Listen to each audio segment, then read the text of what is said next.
بسم اللہ الرحمن الرحیم۔ السلام علیکم۔ یہ کاشانہ بصیرت کا آڈیو بک چینل ہے اور آپ جو کتاب سماعت فرما رہے ہیں اس کا نام ہے مکتب تشیع، تالیف استاد شیخ محمد رضا مظفر، اور اس کا ترجمہ کیا ہے ڈاکٹر سہیل بخاری نے۔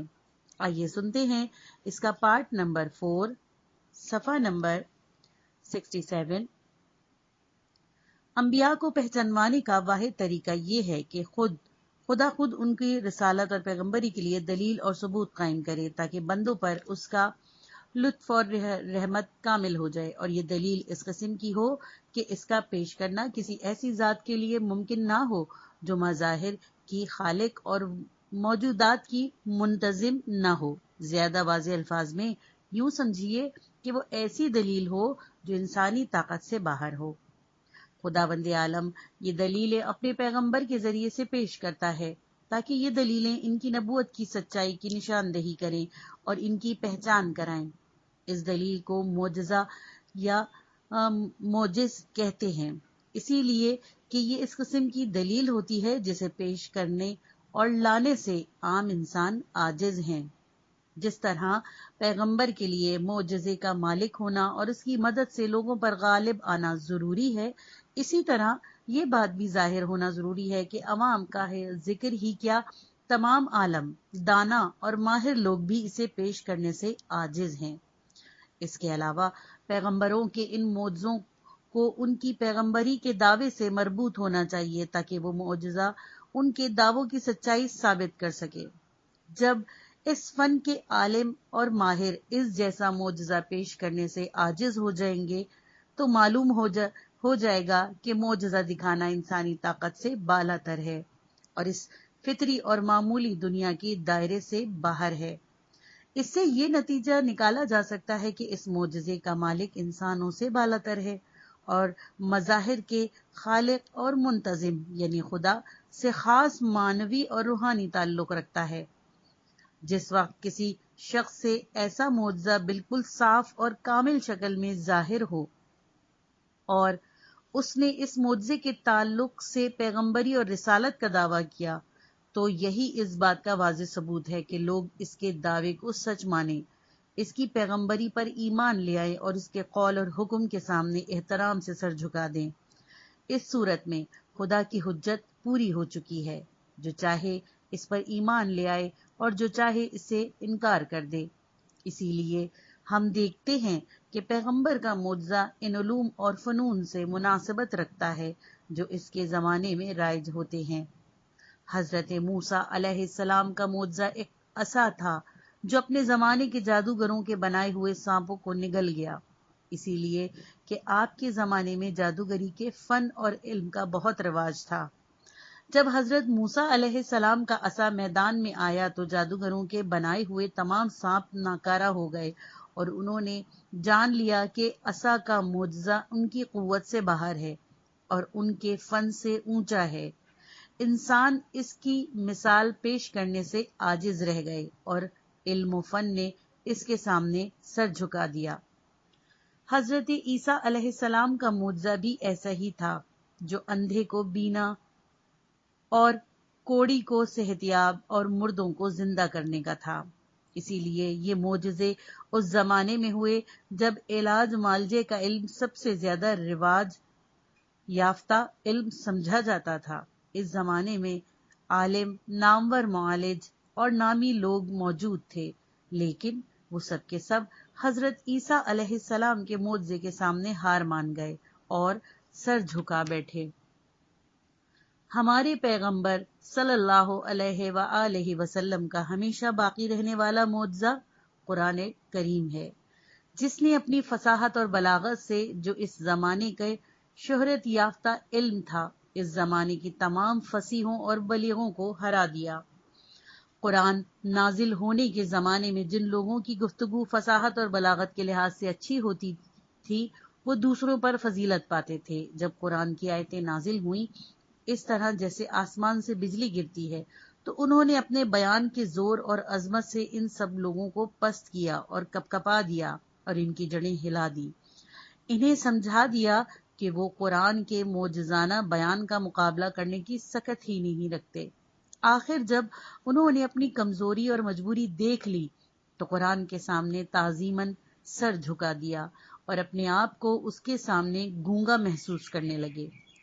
ان کے عاجز رہ جانے کی دلیل یہ ہے کہ جب قرآن نے سب سے پہلے ان کو قرآنی صورتوں کی مثل کی 10 صورتیں لانے کا الٹیمیٹم دیا، ریفرنس نمبر 1 سورہ ہود آیت نمبر 13 اور سورہ یونس کی آیت نمبر 38 تک، تو وہ پیش نہیں کر سکے۔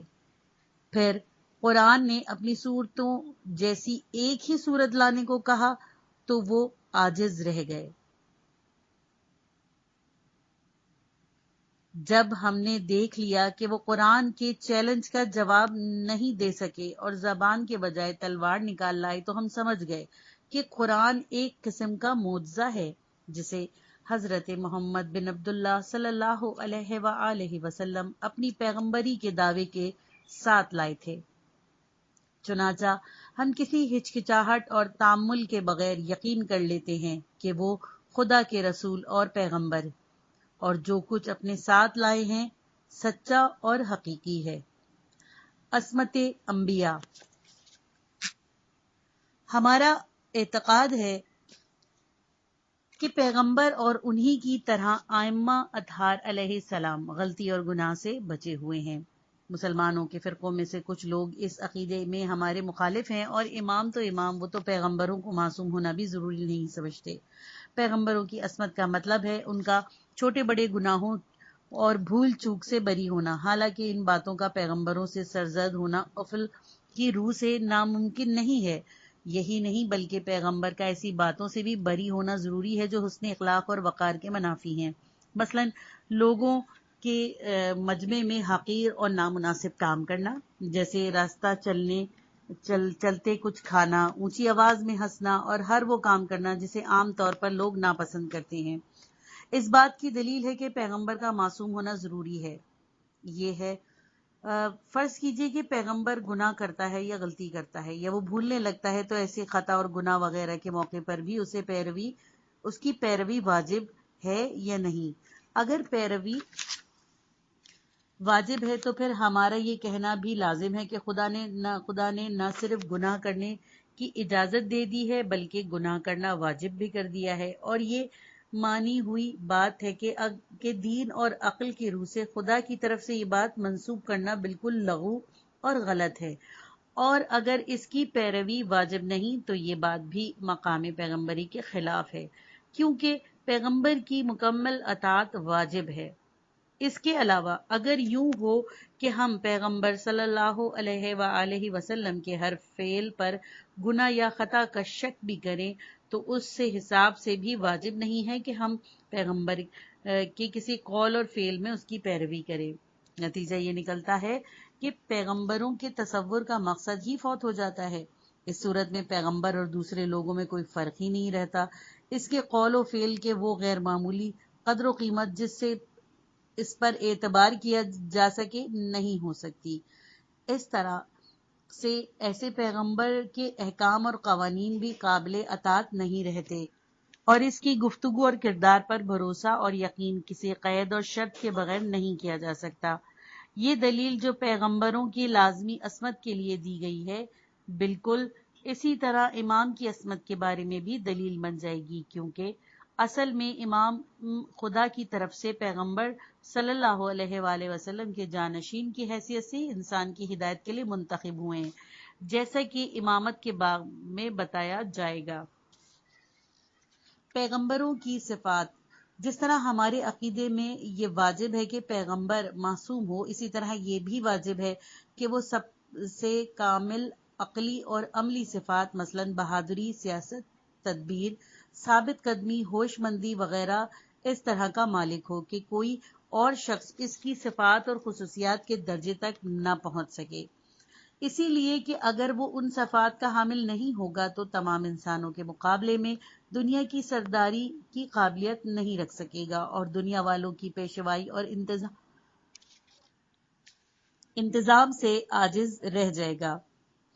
اسی طرح پیغمبر کے لیے لازم ہے کہ وہ پیغمبری کے منصب پر فائز ہونے سے پہلے صحیح النسب، ایماندار، سچا اور ہر طرح کی گھٹیا باتوں سے بری ہو، تاکہ اس سے دلوں کو سکون اور اطمینان ہو اور روحیں اس کی طرف رغبت کریں۔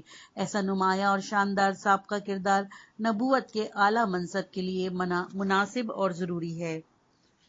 انبیاء اور آسمانی کتابیں۔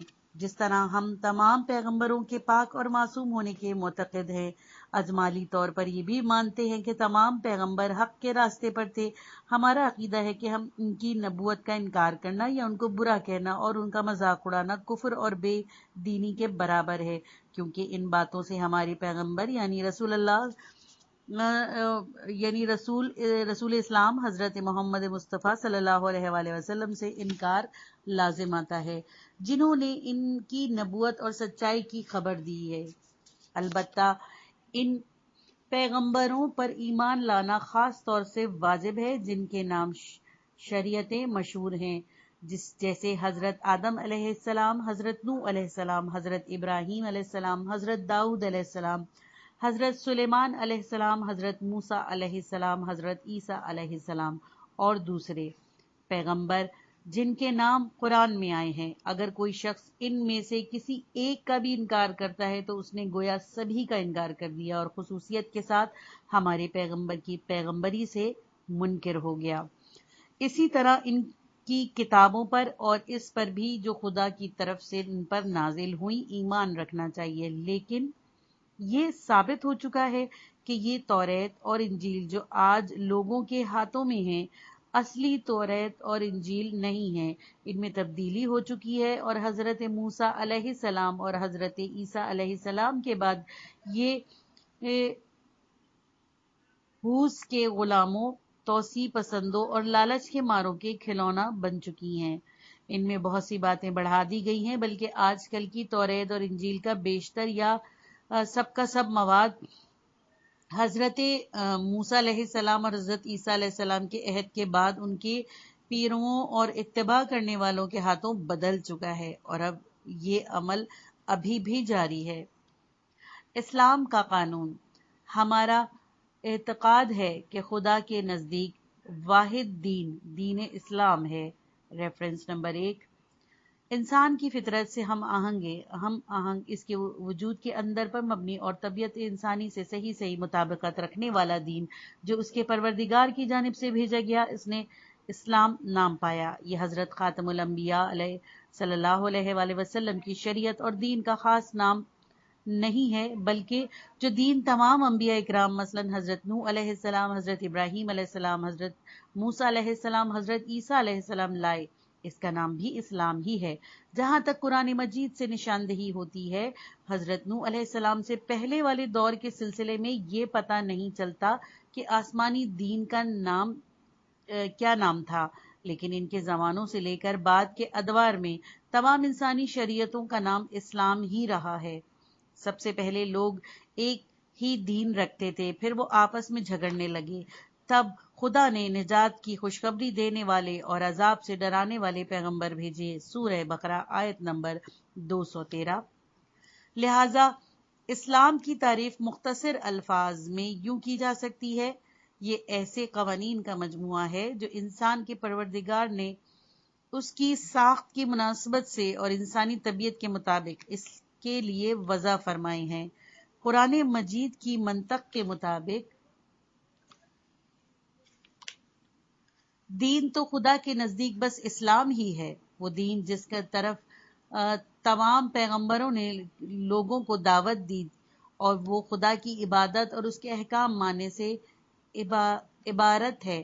اور مختلف مذاہب کے علماء اگرچہ حق اور باطل کو فرق کو پہچانتے تھے، لیکن تعصب اور دشمنی کی وجہ سے انہوں نے حق کو قبول نہیں کیا اور ہر ایک نے اپنا الگ رستہ اختیار کیا، جس کے نتیجے میں روئے زمین پر مختلف مذاہب پیدا ہو گئے۔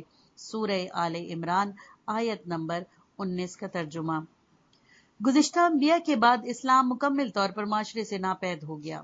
جو اسلام حضرت موسیٰ لائے، حضرت موسیٰ علیہ السلام لائے وہ رفتہ رفتہ معدوم ہو گیا، اور جب اسلام حضرت عیسیٰ علیہ السلام لائے وہ بھی ان کے بعد نابود ہو گیا، حتیٰ کہ اس کے نام کا وجود بھی باقی نہ رہا۔ اس کا ثبوت یہ ہے کہ جو دین اللہ کی جانب سے بذریعہ وحی تمام انبیاء کرام پر نازل کیا گیا اس کا نام اسلام ہے، اور جو شریعت حضرت موسیٰ علیہ السلام لائے اس کا نام بھی اسلام ہی تھا، لیکن اب وہ یہودیت میں تبدیل ہو گیا، اور اس طرح حضرت عیسیٰ علیہ السلام کی شریعت کو مسیحیت کہا جاتا ہے۔ یہ نام پروردگار عالم کی جانب سے نہیں بلکہ امت کے گھڑے ہوئے ہیں اور تحریف کرنے والوں کے ہاتھوں سے وجود میں آئے ہیں۔ تفصیلات کے لیے علامہ مرتضی عسکری کی کتاب احیاء دین ائمہ اہل بیت علیہ السلام کا کردار ملاحظہ فرمائیے۔ ناشر۔ اسلام خدا کا سچا قانون ہے اور انسان کے خوشبختی کے حصول کے لیے سب سے آخری، سب سے کامل اور سب سے اچھا، اور انسانوں کی دنیا اور آخرت کے فوائد کے حصول کے لیے سب سے جامع دین ہے، اور یہ صلاحیت رکھتا ہے کہ جب تک رات دن جاری رہیں نہ اس میں کچھ بڑھے گا نہ اس سے کچھ گھٹے گا، اور یہ ہمیشہ باقی رہے گا۔ یہ ایسا دین ہے جو انفرادی، سماجی اور سیاسی نظام اور معاملات میں انسان کی تمام ضرورتوں کو پوری کرتا ہے۔ ہمارا یہ عقیدہ ہے کہ اسلام آخری دین ہے، اور اب ہمیں کسی دوسرے دین کا انتظار نہیں جو انسانوں کو ظلم اور خرابی اور بردباری سے بچائے۔ لا محالہ اس عقیدے کی روح سے ایک دن ایسا آئے گا کہ اسلامی نظام قوت پکڑے گا اور پوری دنیا کو اپنے پختہ قوانین اور انصاف کے تحت لے آئے گا۔ اگر اسلام کے قوانین جیسے ہیں ویسے ہی زمین کے تمام مقامات پر اپنے کامل اور صحیح صورت میں نافذ ہو جائیں، اگر اسلام کے قوانین جیسے ہیں ویسے ہی زمین کے تمام مقامات پر کامل اور صحیح صورت میں نافذ ہو جائیں تو تمام انسانوں کو امن اور سکون مل جائے گا، اور تمام انسانوں کو حقیقی خوشحالی نصیب ہو جائے گی، اور وہ بہبود، آرام، عزت، ناموری اور نیک عادات کی آخری حدود تک پہنچ جائیں گے۔ دنیا میں ہمیشہ کے لیے ظلم کی جڑ کٹ جائے گی، تمام انسانوں کے درمیان پیار اور بھائی چارہ قائم ہو جائے گا، محتاجی، افلاس اور غریبی روئے زمین سے ختم ہو جائیں گے۔ یہ جو ہم آج ان لوگوں کے جو اپنے آپ کو مسلمان کہتے ہیں افسوسناک اور شرمناک حالات دیکھتے ہیں، در حقیقت اسی پہلی صدی ہجری سے جبکہ اسلام کی حقیقی اصول اور جذبہ مسلمانوں میں عام نہیں ہوا تھا، آج تک جبکہ ہم خود کو مسلمان کہتے ہیں چلے آ رہے ہیں، بلکہ لمحہ بلمحہ اور دن بدن زیادہ افسوسناک اور ملال انگیز ہوتے جا رہے ہیں۔ دوسری قوموں سے مسلمانوں کے پیچھے رہ جانے کا شرمناک عیب اسلام سے وابستگی اور اس کی پیروی سے پیدا نہیں ہوا، بلکہ اس کے برعکس بانی اسلام صلی اللہ علیہ وآلہ وسلم کی تعلیمات سے دوری، اسلام کے قوانین کی بے حرمتی، حکمرانوں اور رعایا نیز عام اور خاص مسلمانوں کے درمیان ظلم اور زیادتی کا وجود میں آنا، اس بچھڑ جانے اور اندرونی کمزوری، زوال، مجبوری اور ادبار کا باعث ہوا ہے۔ خدا نے مسلمانوں کو ان گناہوں اور لیت و لال کے باعث ان کی واجبی سزا تک پہنچا دیا ہے، جیسا کہ قرآن ارشاد فرماتا ہے۔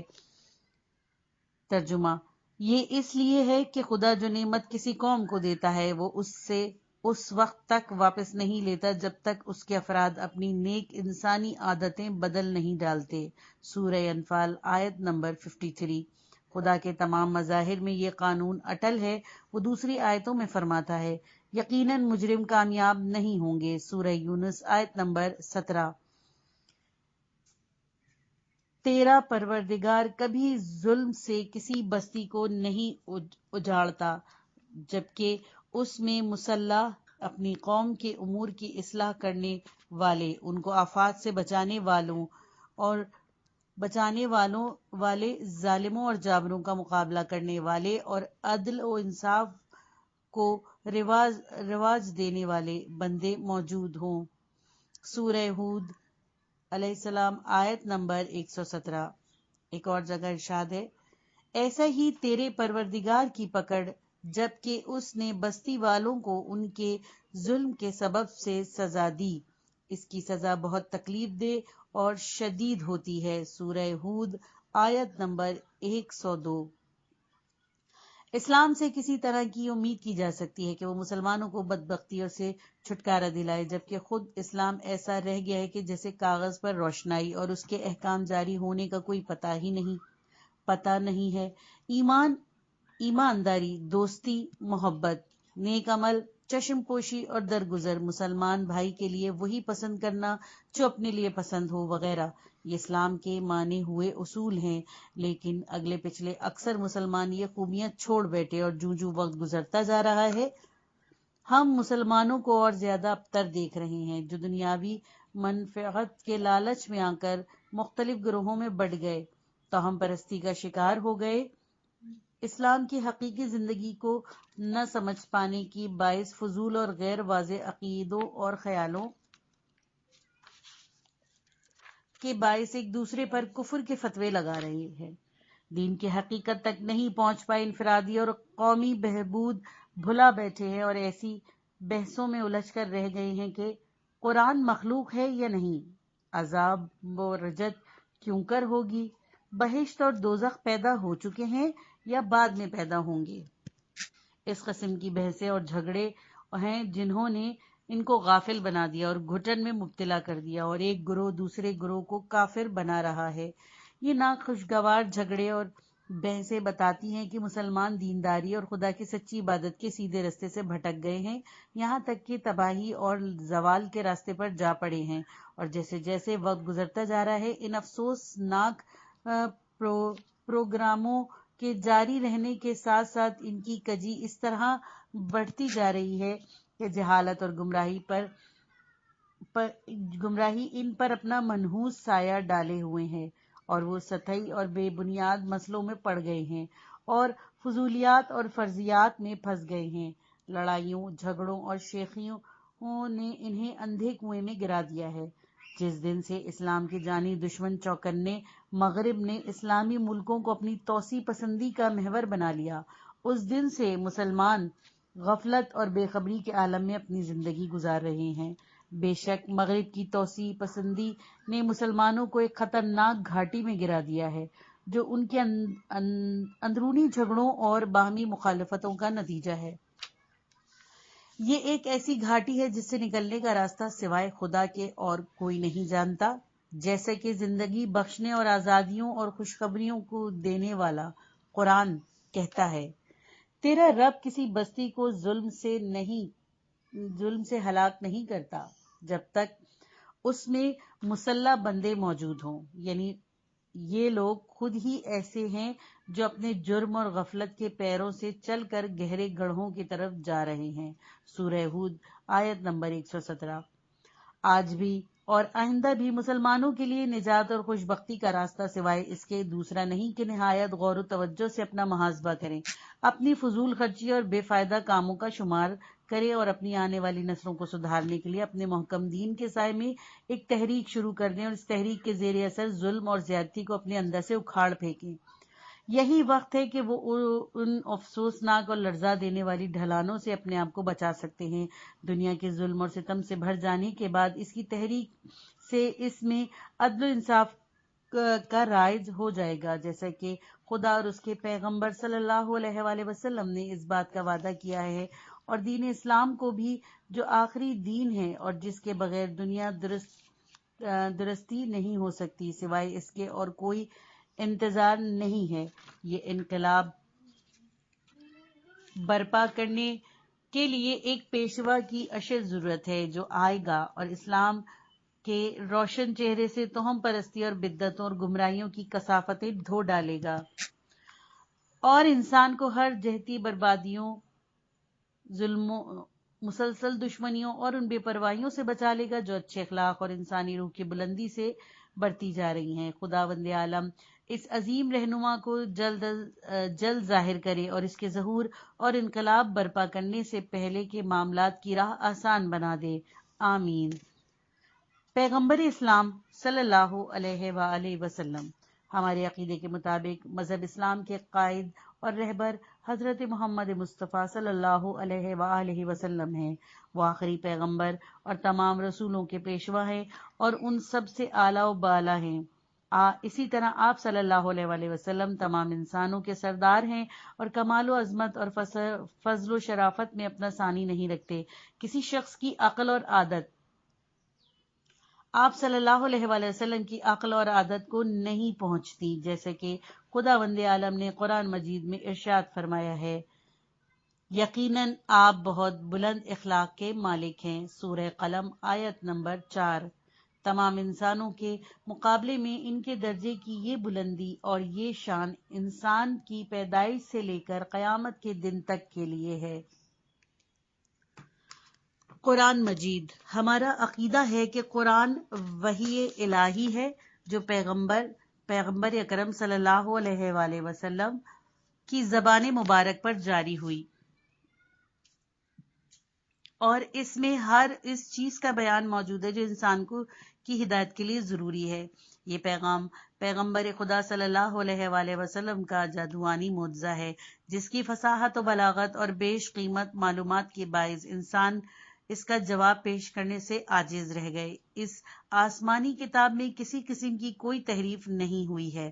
یہ قرآن جو ہمارے ہاتھوں میں ہے اور جس کی آیت ہم پڑھتے ہیں وہی قرآن ہے جو حضرت محمد صلی اللہ علیہ وآلہ وسلم پر نازل ہوا تھا۔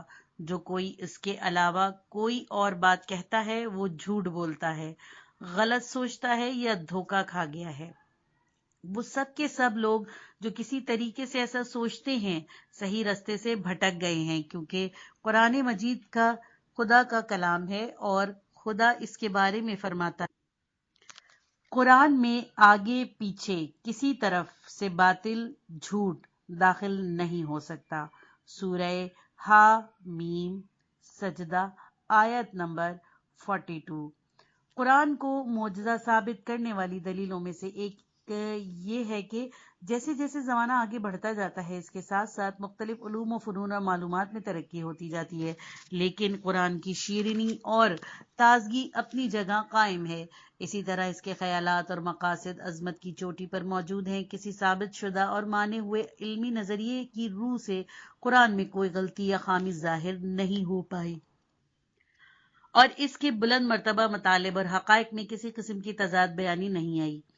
اس کے برعکس علم اور فلسفے کے ماہرین کی کتنی ہی کتابیں وہ علمی لحاظ سے کتنی ہی بلند کیوں نہ ہوں اور علم کی بلند ترین چوٹیوں پر ہی کیوں نہ ہوں، آخرکار شبہات کا شکار ہو جاتی ہیں، اور رفتہ رفتہ معلوم ہوتا ہے کہ ان میں غلطیاں در آئی ہیں۔ چنانچہ یہ بات یونانی فلسفہ کے بزرگوں سقراط، افلاطون اور ارسطو کی کتابوں تک میں پائی جاتی ہیں، جنہوں نے ان کے بعد کے تمام دانشمند علم کا باپ کہتے ہیں اور جن کے خیالات کی عظمت کی تصدیق کرتے ہیں۔ ہمارا یہ بھی عقیدہ ہے کہ قرآن مجید کی عزت اور اس کی توقیر گفتگو اور کردار دونوں کے ذریعے سے کرنا واجب ہے۔ قرآن کے کسی ایک لفظ کو بھی اس خیال سے کہ وہ قرآن کا ایک حصہ ہے ناپاک نہیں کرنا چاہیے، اور جس نے اپنے آپ کو وضو وغیرہ کر کے پاک نہیں کیا ہے اسے اپنے جسم کا کوئی حصہ قرآن کے الفاظ یا حروف سے نہیں چھونا چاہیے، جیسا کہ خدا فرماتا ہے صرف پاک لوگوں کو قرآن چھونا جائز ہے۔ سورہ واقعہ آیت نمبر 79۔ قرآن اس ضمن میں نجاست میں کوئی تفریق نہیں کرتا، چاہے جنابت سے ہو، حیض سے ہو یا نفاس سے ہو، یا ایسی باتوں کے پیش آنے سے ہو جو وضو کو باطل کر دیتی ہیں، جن میں نیند جیسی چیز بھی ہو سکتی ہے، اور طہارت صرف اس صورت میں مانتا ہے جب آدمی اسلامی فقہ کی کتابوں میں کی ہوئی تشریح کے مطابق غسل یا وضو کر لے۔ اسی طرح قرآن کو جلانا، قرآن کی ایسی بے عزتی کرنا جسے لوگ توہین سمجھتے ہیں، جیسے اسے پھینک دینا، اس میں نجاست لگا دینا، اسے ٹھوکر مارنا، اسے نیچی اور نامناسب جگہ پر رکھ دینا جائز نہیں ہے۔ اگر کوئی جان بوجھ کر ان کاموں میں سے کسی کام کو یا ان جیسے کسی عمل سے قرآن کی بے عزتی کرتا ہے تو وہ اسلام کے منکروں اور ایسے لوگوں میں شمار ہو جاتا ہے جو قرآن کی پاکیزگی اور اس کے کلام الہی ہونے کے قائل نہیں ہیں، اور اس کا سزاوار ہو جاتا ہے کہ خداوند اسے دین اسلام سے خارج کر دے۔ اسلام اور دوسرے مذہبوں کی سچائی ثابت کرنے کا طریقہ۔ جب کوئی شخص دین اسلام کے صحیح اور درست ہونے کے متعلق ہم سے بحث کرے تو ہم اس سے اسلام کے لافانی معجزے یعنی قرآن مجید کے متعلق بحث کر سکتے ہیں. اس طریقے سے اسے اسلام کی سچائی کے پہ قائل کر سکتے ہیں، اور اس سے پہلے بھی ہم بیان کر چکے ہیں کہ قرآن ایک معجزہ ہے. اسی طرح ہم اپنی عقل اور سوچ کی قوت کے وسیلے پر قناعت کر کے اسلام کی درستگی اور سچائی کو پالیں گے. یہ پارٹ ختم ہوا. کتاب کا اگلا حصہ نیکسٹ پارٹ میں سنیے.